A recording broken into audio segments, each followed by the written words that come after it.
பள்ளி மாணவியை பாலியல் வன்கொடுமை செய்த வழக்கில் கைதான சிவராமனின் மரணம் தற்கொலைதான் என்றும் அதில் தங்கள் கட்சிக்கு எந்த சந்தேகமும் இல்லை என்றும் நாம் தமிழர் கட்சியின் ஒருங்கிணைப்பாளர் சீமான் தெரிவித்துள்ளார்.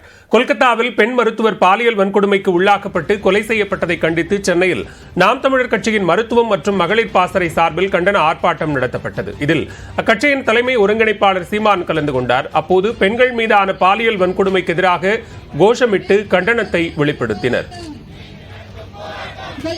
உயிரை காக்கும் தெய்வங்களான மருத்துவர்கள் பணி கடுமையாக்கு தேசம் பெண்களுக்கான உறுதிப்படுத்து உயிரை காக்கும் தெய்வங்களான. தொடர்ந்து செய்தியாளர்களிடம் பேசிய சீமான், கிருஷ்ணகிரியில் பள்ளி மாணவியை பாலியல் வன்கொடுமை வழக்கில் கைதான நாம் தமிழர் கட்சி முன்னாள் நிர்வாகி சிவராமனின் மரணம் தற்கொலைதான் என்றும் அதில் தனக்கு எந்த சந்தேகமும் இல்லை என்றும் கூறினார்.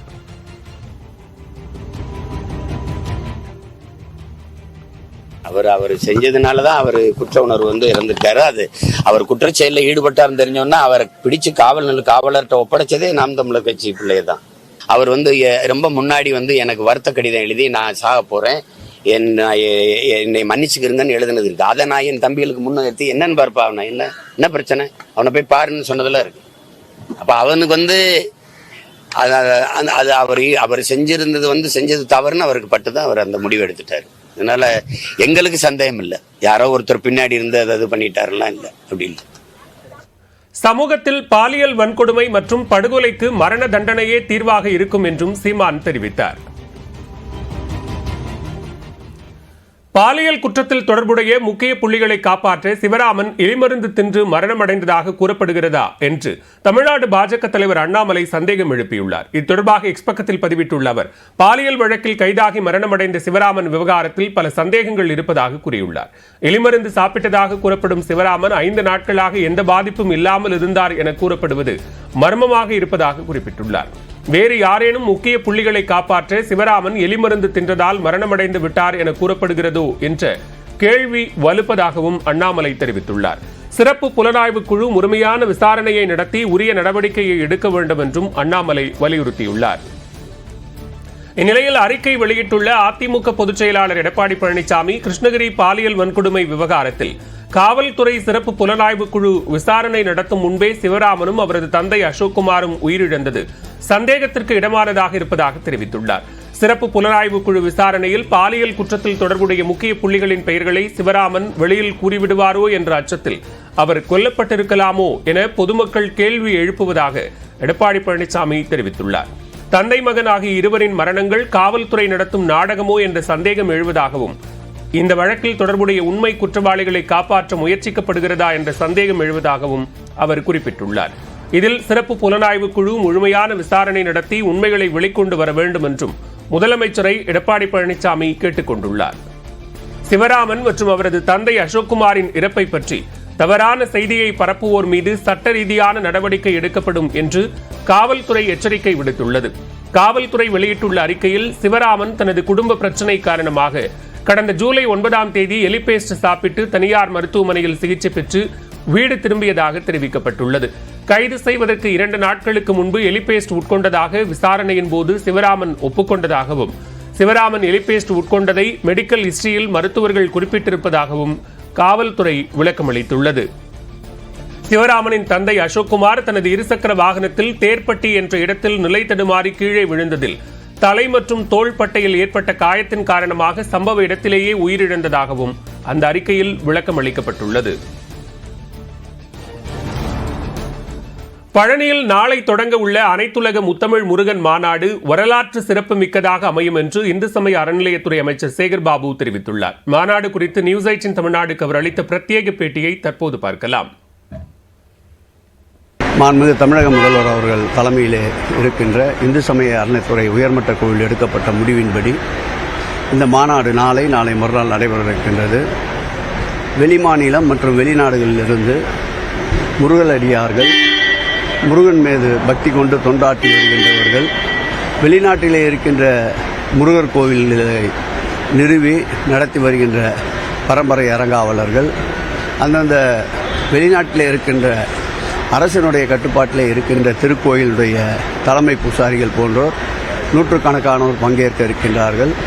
இந்த மாநாடு ஒரு வரலாற்று சிறப்பிக்க மாநாடாகவும், தமிழுக்கு சிறப்பு சேர்க்கின்ற ஆட்சியாகவும், தமிழ்க்கடவுள் முருகனுடைய பெருமைக்கு பெருமை சேர்க்கின்ற மாநாடாகவும் இந்த மாநாடு சிறப்பாக எழுச்சியோடு அமையும். முக்கியமாக நாடாளுமன்ற உறுப்பினர்கள், இந்நாள் முன்னாள் அமைச்சர்கள், அந்தந்த நாட்டினுடைய மேயர்கள் போன்றோர் பல உயரிய பொறுப்பிலே இருப்பவர்கள் இதில் பங்கேற்கின்றார்கள். நிச்சயமாக அவர்கள் வாயிலாக தமிழக திருக்கோயிலுடைய தொன்மையான வரலாறுகள், முருகனுடைய ஆய்வுக் கட்டுரைகள், முருகனை பற்றிய மலர் போன்றவைகளும் வெளியிடுகின்றோம். இவைகள் வாயிலாக மென்மேலும் ஆன்மீக உலகில் தமிழ்க்கடவுள் முருகனுடைய புகழுக்கு மகுடம் சூட்டியது போல் இந்த மாநாடு அமைய இருக்கின்றது. இந்த மாநாட்டுடைய அனைத்து பெருமைகளையும் மாண்புமிகு தமிழக முதல்வர் அன்பு தலைவர் அவர்களே சாரும். நியூஸ் 18 தமிழ்நாடு செய்தி எதிரொலியாக கடலூரில் புதிய அங்கன்வாடி கட்டிடம் கட்ட நிதி ஒதுக்கீடு செய்யப்பட்டிருக்கிறது. தொடர்பான கூடுதல் விவரங்களோடு இணைகிறார் செய்தியாளர் பிரேம். விவரங்களை பதிவு செய்யலாம். பாலவேல், குழந்தைகளுக்கான தொடக்கநிலை கல்வியை ஊக்குவிக்கும் விதமாக அங்கன்வாடி மையங்கள் தமிழ்நாடு முழுவதும் செயல்பட்டு வருகிறது. இவர்களுக்கு காலை மதியம் உணவுகள் வழங்கப்பட்டாலும் முறையான கட்டிட வசதிகளும் சுகாதாரமும் இல்லை என வெளிவந்தது. நேற்று முன்தினம் கடலூர் மாவட்டத்தில் மட்டும் மொத்தம் 2023 அங்கன்வாடி மையங்கள் செயல்பட்ட நிலையில் பெரிய கங்கனாங்குப்பம் பகுதியில் சமையல் கூடத்தில் ஒரு அங்கன்வாடி மையம் செயல்பட்டு வந்தது பெரும் சர்ச்சையை ஏற்படுத்தியது.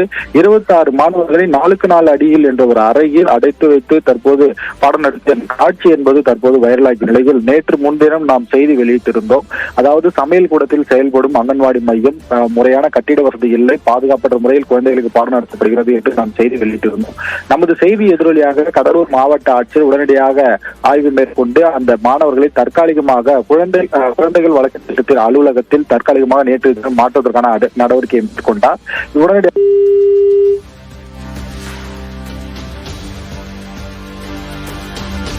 நன்றி பிரேம், விரிவான விவரங்களுக்கு.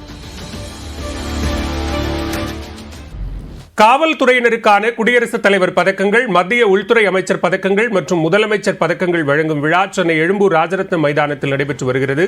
இந்த நிகழ்ச்சியில் முதலமைச்சர் மு.க. ஸ்டாலின் கலந்து கொண்டிருக்கிறார். நேரலை காட்சிகளை பார்க்கலாம்.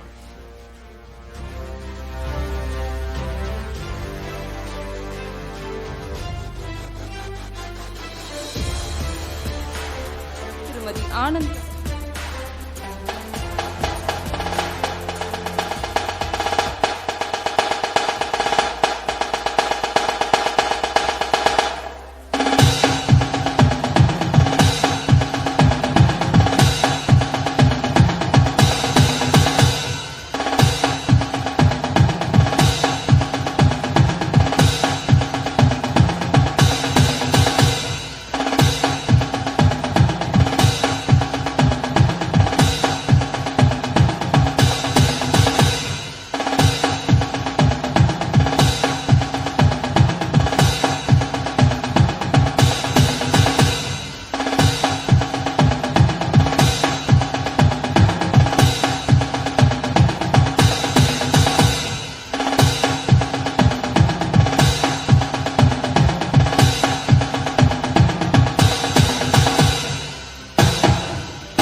வான் சிறப்புமிக்க குடியரசுத் தலைவர் கொடியினுக்கு மரியாதை செலுத்தும் வண்ணம் பார்வையாளர்கள் அனைவரும் எழுந்து நிற்குமாறு கேட்டுக்கொள்கிறோம்.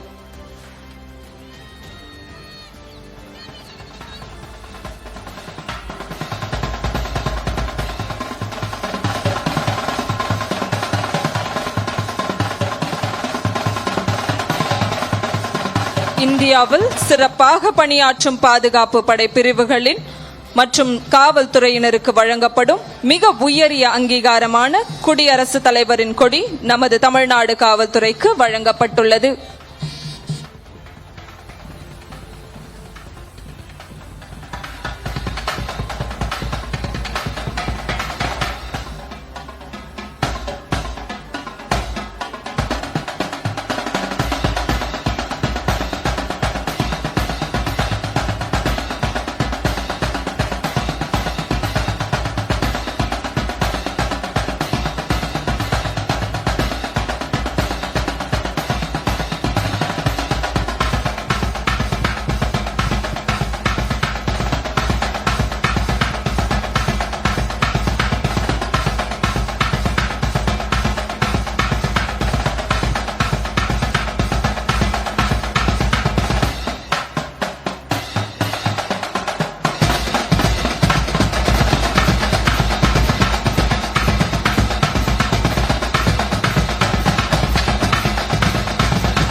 பார்வையாளர்கள் அனைவரும் அமருமாறு கேட்டுக்கொள்கிறோம்.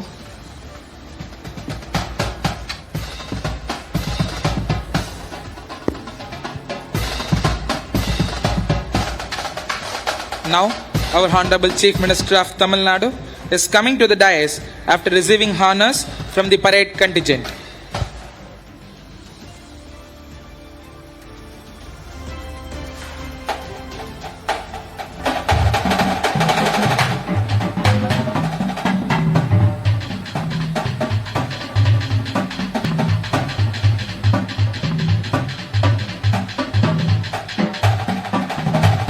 அடுத்த நிகழ்வாக தமிழ் தாய் வாழ்த்து. பார்வையாளர்கள் அனைவரும் எழுந்து நிற்குமாறு கேட்டுக்கொள்கிறோம்.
We now request our Director General of Police and Head of the Police Force to welcome the gathering.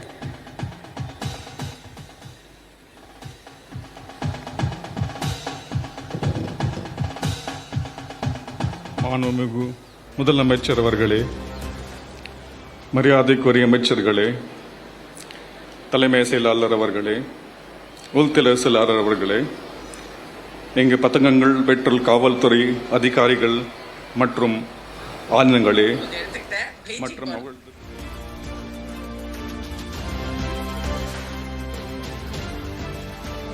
குடியரசுத் தலைவர் பதக்கங்கள் மற்றும் மத்திய அரசின் பதக்கங்கள் மற்றும் தமிழ்நாடு முதலமைச்சர் பதக்கங்கள் வழங்கும் விழா சென்னை ராஜரத்னம் மைதானத்தில் நடைபெற்று வருகிறது. இந்நிலையில் காவல்துறையினரின் அணிவகுப்பு மரியாதையை ஏற்றுக் கொண்டிருக்கிறார் முதலமைச்சர் மு க ஸ்டாலின்.